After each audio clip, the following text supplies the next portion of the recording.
For us, it's very important and symbolic, very important signal of support. All the allies will work on it. So, welcome. We're here to encourage and to support what you're doing here. Thank you for having us. And so far, this is my first time in Ukraine. I'm the first time? Yeah. It's good. You're welcome. Thank you. That was really odd. That was from earlier today in Kyiv, where Ambassador Whitaker, America's ambassador to NATO, and a number of European leaders joined in. You can see them at the table there. And that really awkward introduction, welcome to Kyiv. And when Ambassador Whitaker says, this is my first time here, ordinarily you'd just say, okay, welcome. But you see that little sarcastic little, your first time here. I don't know what he was expecting to hear or what he wanted to convey on that, but that really kind of sets the stage for just where we are in this war here. Now, Ambassador Whitaker is there as part of what this PURL initiative. Bottom line is America will sell our weapons, things that we make, things that we have on hand. We'll sell them to NATO countries who will pay us for it, and then they will shuttle it on down to Ukraine, because as President Trump has said many times, we're not going to give anything away anymore. We're only going to sell it. And so that's what he was there to do. And I think that headline there we saw, that was from early in October, and there had been $1 billion up to that point. And as Ambassador Whitaker is going to tell us here in a minute, now it's around $2.5 billion, and they're looking to do more. But what we're going to discover in some of the sound bites that we have from this meeting and from some others as well is that there really still is no plan. They don't know what they're trying to accomplish. So we're talking literally billions of dollars. We're talking economic plans. We're talking sanctions. We're talking this PURL initiative. Towards what end? Nobody knows. And when I say nobody, I mean nobody. Not Russia. I'm sorry. On the Western side, let me be clear on that. Not Ukraine, not Europe, not the United States. So they don't know where they're going. They don't know what they're trying to accomplish, but they do know that they want some sanctions on Russia, and they do know they want money and ammunition and weapons. But who knows what they're trying to accomplish with that? That is unfathomable. It should be shocking that that's the case. We are closing in now on the 4-year mark of a war that has no rational positive end, and yet we just have these meetings, and you see, and it's the standard kind of fare that you see from the Zelensky regime, to where they have these great camera angles and all kinds of things. It looks cool. The dramatic shots, and some, this one didn't, but some of them still have music to go along with them, because it's all about the impression.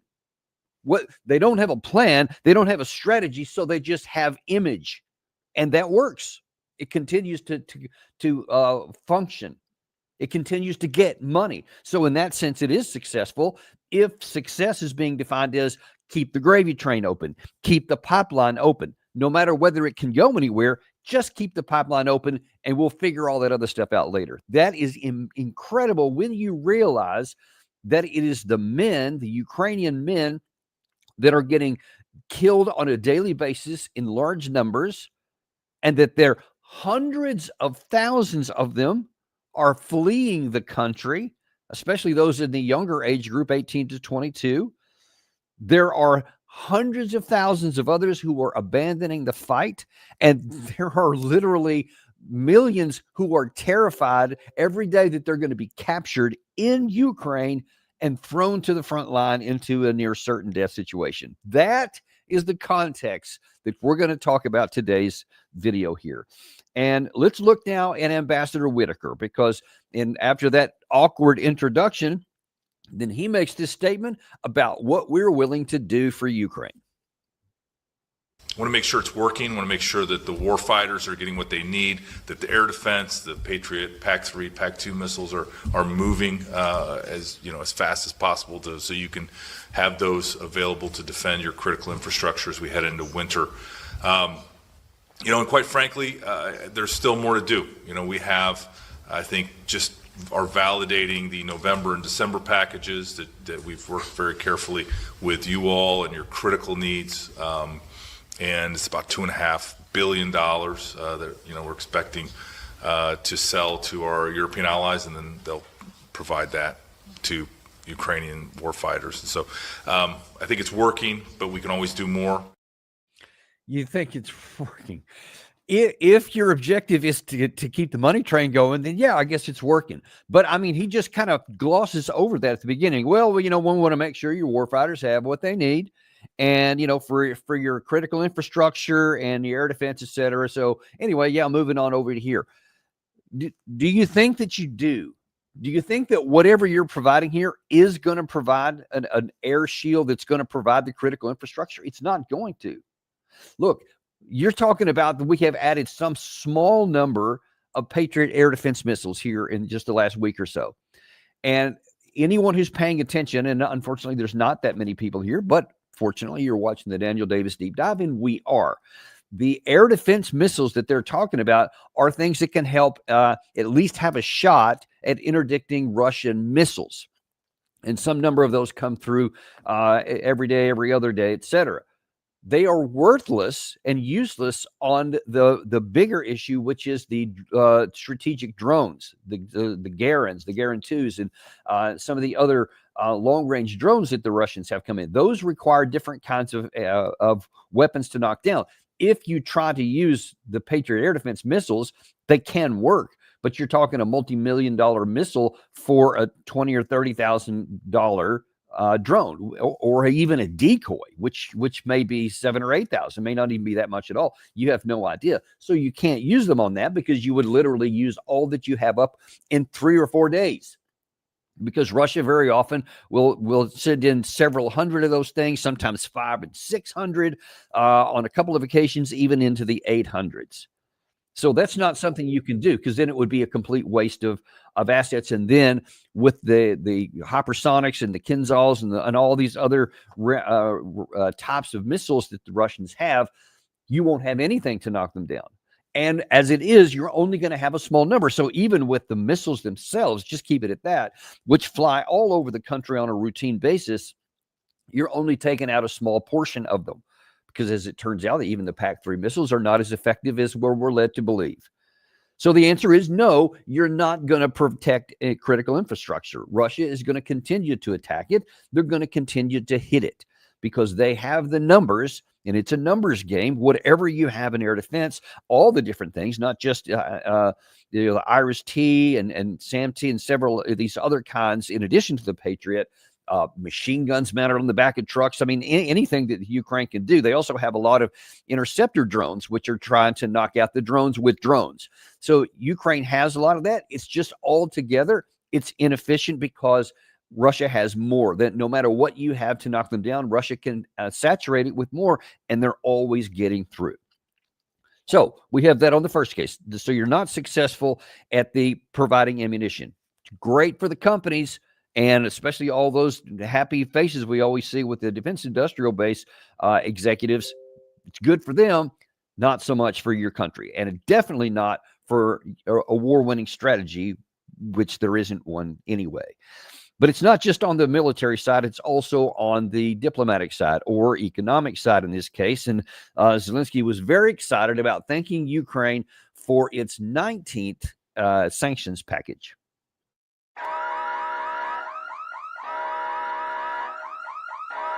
Sanctions, which are crucial, the 19th package of Europe, the strong package of President of the United States, and we are very happy that these decisions go together, and of course, especially these actions and sanctions against Lukoil and against Rosneft. Yes, we count on 20s.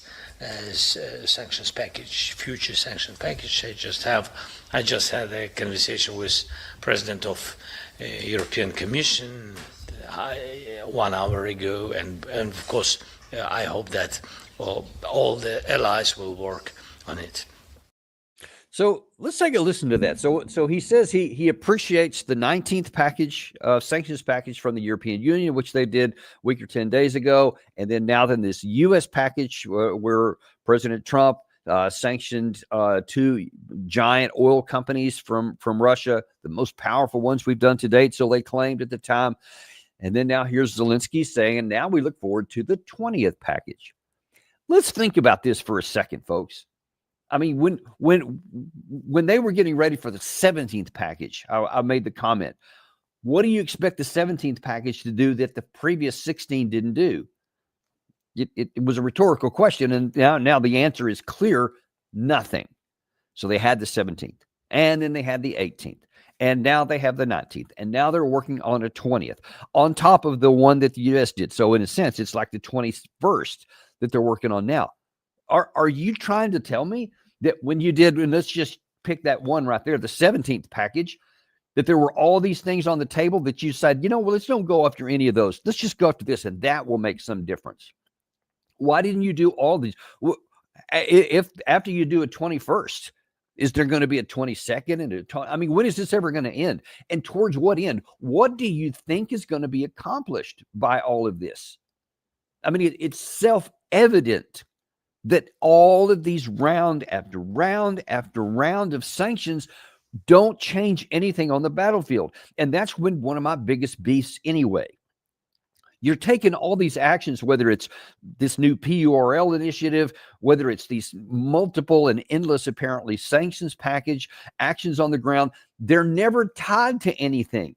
No one even makes the claim on the Western side, on the Ukraine side, that, okay, if we do this, this action here is going to cause this on the Russian side, and that is going to have this cascading effect that will then interdict its ability to put missiles in the air, tanks on the front line, glide bombs in the air, troops on the ground, the machine guns that they have, motorcycles, all that stuff. If you cannot draw a line from what you're planning to do to some interdiction that will prevent Russia from doing anything on the front line, and simultaneously something that will be a positive on your side that will push Russia back in some way that currently it's not, then you are a fool. And I'm sorry to use such strong language, but because without that connection, without even a concept of how both of those things could work, then you literally are just taking action and doing something because I can. Meanwhile, if you're being even the remotest amount intellectually honest, you have to understand that while you're just doing something, I mean, it's like me saying, I'm going to throw a pin at you.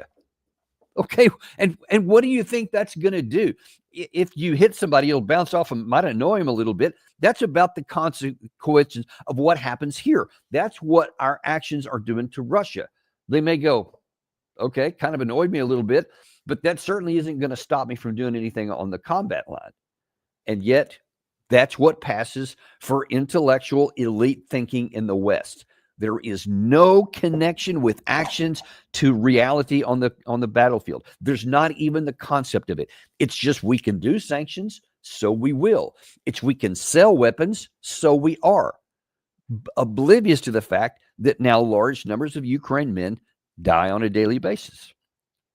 And I guess it would be bad enough if that were the end of the story here, but it's not. And so it's worse. Because now then you have, and I've mentioned this a lot of times, and it bears repeating again here because unfortunately it is so appropriate today. There is these images, you may have seen, there was this movie made several years back about Hitler in the final stages in his bunker. You probably read about it anyway in history, but this depicted it. And you just see this depiction of Hitler that he's just disconnected from reality, and he's giving orders to his commanders, and he's looking at his maps, and he's talking about all this stuff, and let's send this division here, and let's cut this other guy off here. And the generals are kind of looking around going, what? Because they know the reality here. Hitler doesn't. And that's what's going on here. And today, Zelensky gives yet another example of exactly what I'm talking about. Значить, до 60 людей русських залишається в Куп'янській, йде зачистка. Ми все зачистимо, знаємо, в принципі, дати визначені. Вони були на ставці. Ділитися такою інформацією поки що не будемо. Лиманський напрямок без змін. Бачимо стабілізацію ситуації. Краматорський без змін. Костянтинівка. Йдуть бої. Ситуація поки що без змін.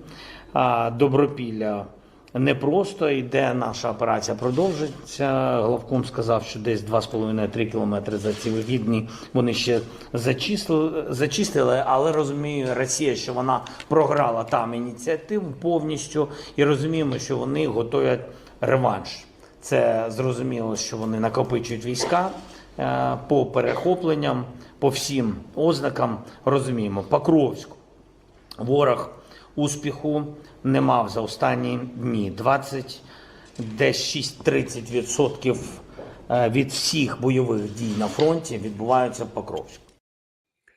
Okay, so he sits there and tells you that the situation is stabilized and that he went through there. He went Konstantinovka.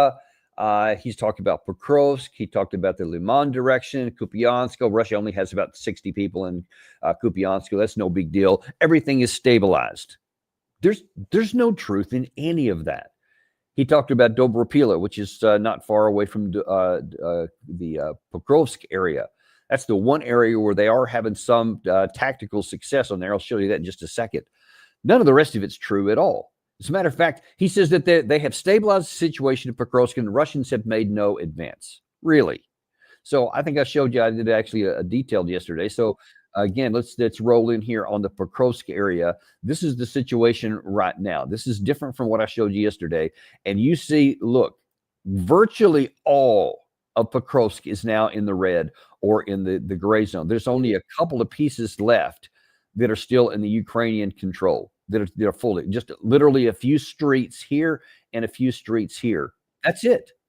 And he wants to tell you that the situation is stabilized. You see, since I showed you yesterday, the forwardmost Russian lines were here in the south and here in the north. And this is about a kilometer between. But now overnight, Russia has advanced on both of these roads and now are effectively connected here.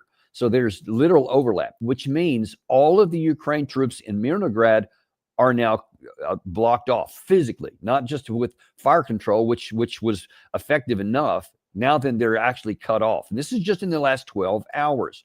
And all the guys down here, even more so. And you see Russia continues to move in the south, and they've made advances in the southern part of the Mirnograd city area. So this is what he's telling you is complete, is stabilized. It's not stabilized. Russia continues to advance every day. They continue to close this off. Now, the one area, he said Dobropila, what they're calling Dobropila is actually up here, which is not where the fighting is, but that's kind of in the direction where they have some actions going on here. They've been trying to enter into the Russian, cut into the Russian area in the red, which they've had some success. This was red. Now it's in the gray zone. So Ukraine has moved into that. And this is one of their biggest areas where they're really trying to put the most of their effort in the Rodinska area, because this was also either all or mostly red. And the Ukraine side has pushed it back to the point to where now they've even in the last 12 hours changed this from the gray zone to complete Ukraine control. So they're having some success here. They're trying to, because what they want to do is if they can cut this off here, then they have a shot at making the Russians pull out of here too. And now then they can either get troops in or out, supplies and everything else. So that's the one area where Ukraine, and I'm talking about in the entire front on any level, where they're having some success here. And the Russians are putting so much of their effort down here that apparently they're not sending enough of the reinforcements in here, trying to let these guys hold. And so far they have been. But if this starts to, if Ukraine really starts to put some pressure on here where it puts this at risk, I can assure you Russia can, because they have it and they will move more reinforcements to stop that. Once they can, if they can prevent this from falling here, then these will simply increase here, because they already have enough troops and they're moving in all these different directions here to expand out from it, which puts the Ukraine side and all this other area under increasing pressure and makes it even more difficult, if not impossible, to get the Ukraine troops here out. That's what the Ukraine, that's the reality of on the ground, where Zelensky is just completely detached from reality. So let's just understand what's going on here, because in every way you want to look, there's no plan. And there's one other area I want to point out here. So I've showed you on this economic and the military actually on the ground. Well, there's also the diplomatic front, and this may in some ways be the most egregious at all, because it really exposes the reality that there's no plan. So it's as a setup to this question here. One of the reporters asked Zelensky about this peace plan that was announced. It was claimed by the United States and Europe about 2 or 3 weeks ago. It was a 12-point peace plan, they said. And what this reporter was actually complaining about, says it sounds like it's just something that Putin would love. And what do you say about that? Here's how he reacted. Важливо, що ви самі вирішили, що є такий план, і зробили свої висновки. Важливо в цьому питанні, чи бачив я, як президент України, цей план? Ні. Європейських ідей може бути різних і може бути багато. І вони є консультації. Наша позиція наступна. Зараз є консультації серед радників, є кілька різних розмов, жодного плану чіткого на столі поки що. Наші бачення, до речі, вони не нові. Тобто ми розуміємо, що це за війна, і розуміємо, на що ми готові піти, так, і ми розуміємо, які перші кроки повинні бути, щоб в цілому перейти до дипломатії, тому що поки її немає, ми з вами це бачимо. А після цього, після наших напрацювань, вони все одно не будуть готовими без позиції Сполучених Штатів Америки. Тому що поки що без сили Сполучених Штатів Америки і в підтримки нас зброєю, і в політичному сенсі слова, поки що прийти до дипломатії просто. So that is astounding. Don't miss this. Don't just hear this comments droning on and then we just miss it. He was answering a direct question. This is, again, like 2 or 3 weeks ago, where this 12-point peace plan came out. And so this reporter is asking him, what do you say about this? Is this actually your plan? First of all, he says, well, you can have your own opinion on that, I guess, if you want. But the question is, has the president of Ukraine seen it, i.e. me? No.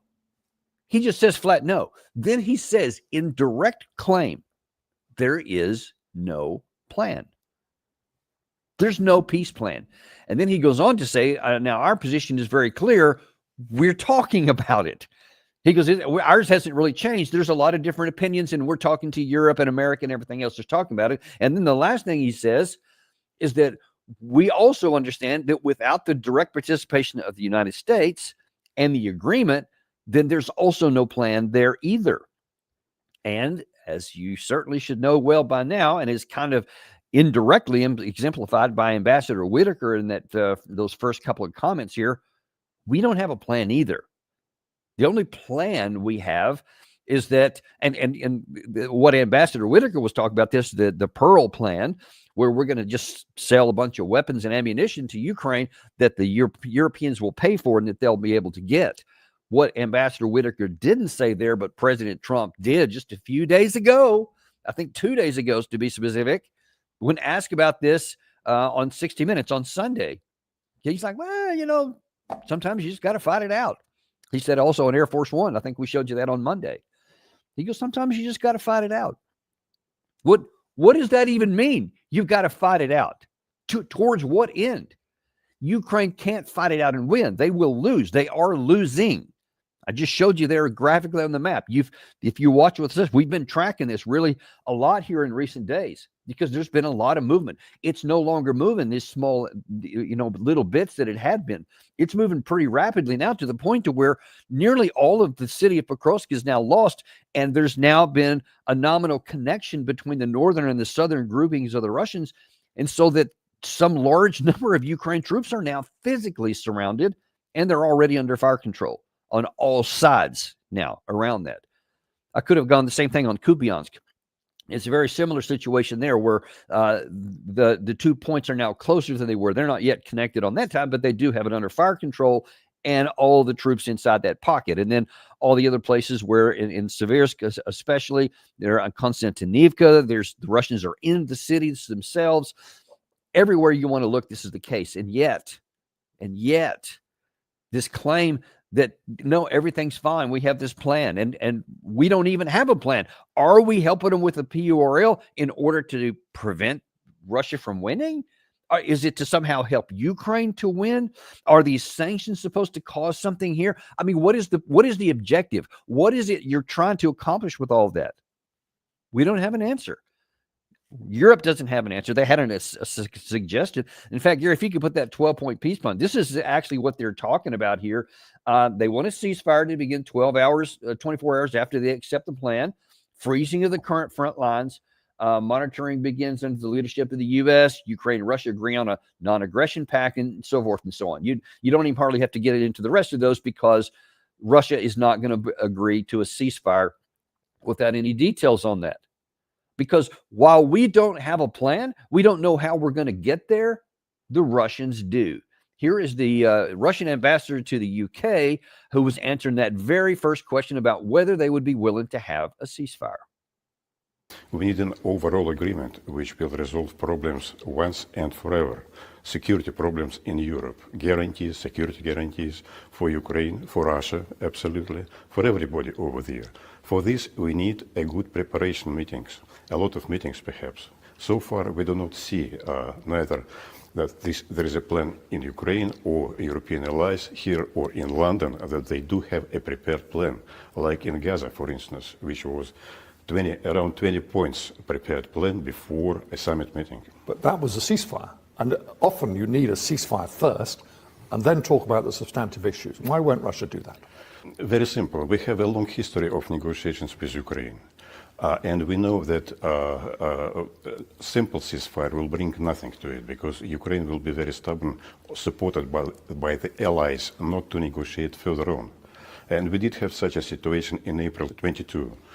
When we have decided on a ceasefire, even we have withdrawn our contingent, which was not far from Kyiv, just as a sign of goodwill, and then nothing. Boris Johnson, the Prime Minister, has come and said, Ukraine should fight, you continue fight, no peace with Russians.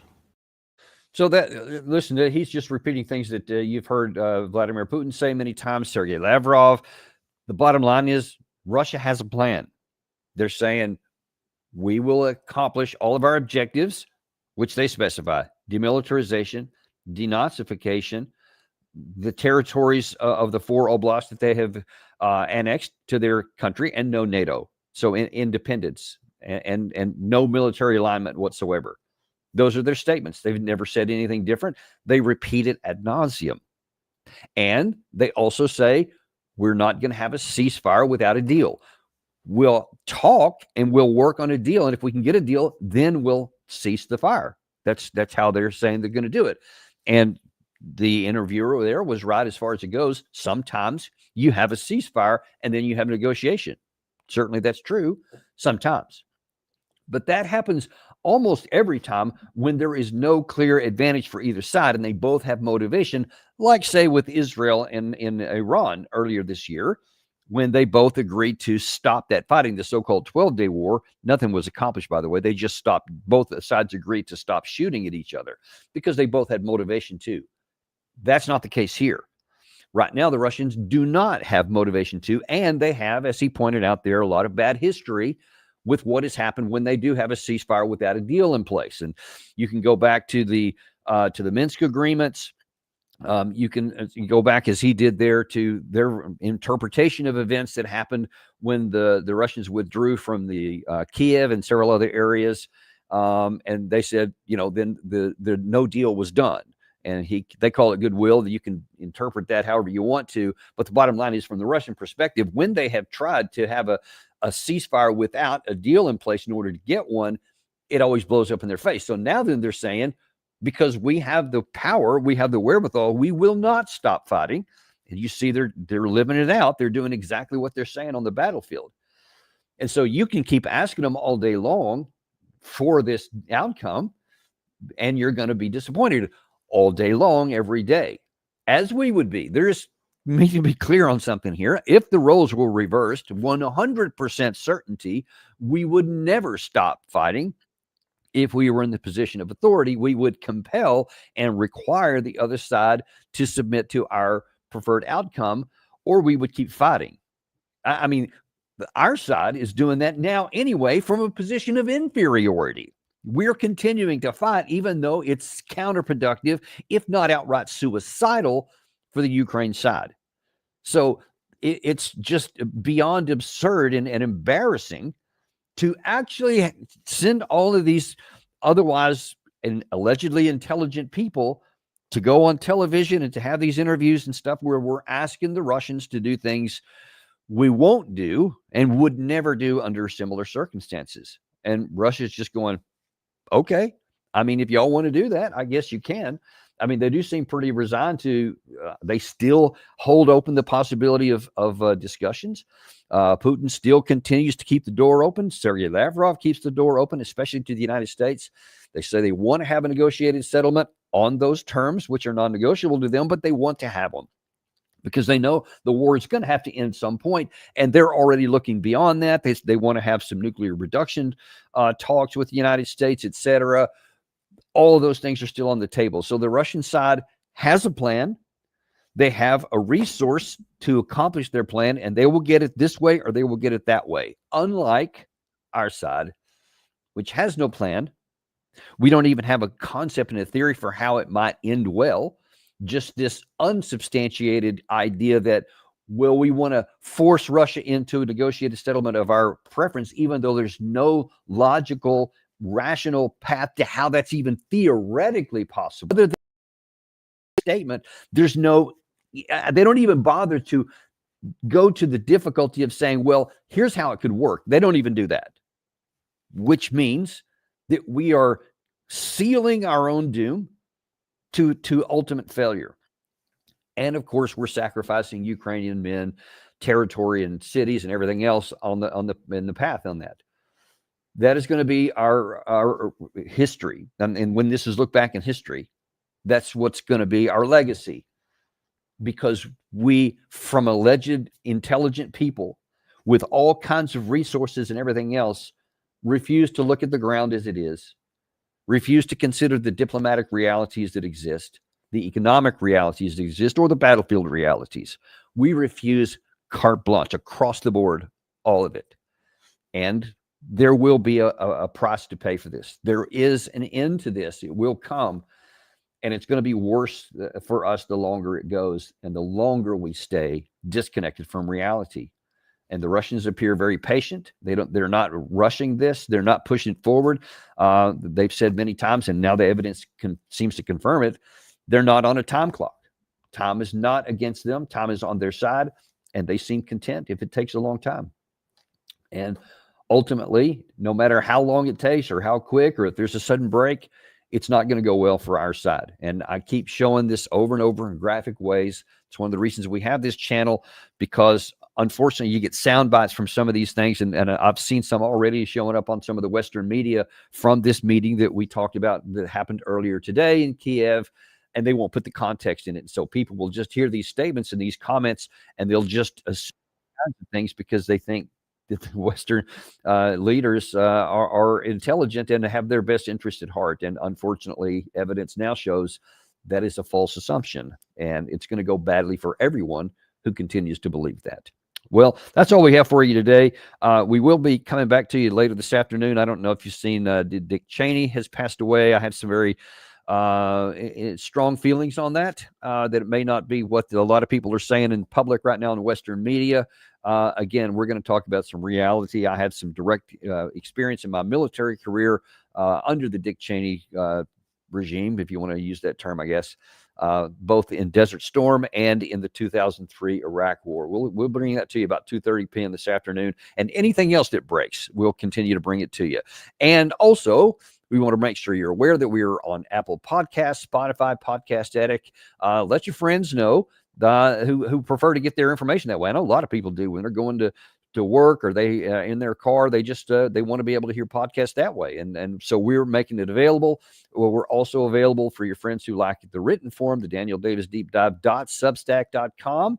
And we have it for you there. That also has some videos and some written form. However you need to get your information, just understand we've got it there for you, because we want everybody to know we are unintimidated and uncompromised to bring you the truth you need and deserve. And we'll bring it to you every day, because you're not getting it many other places. Thank you very much, folks. We'll look forward to seeing you this afternoon on the Daniel Davis Deep Dive.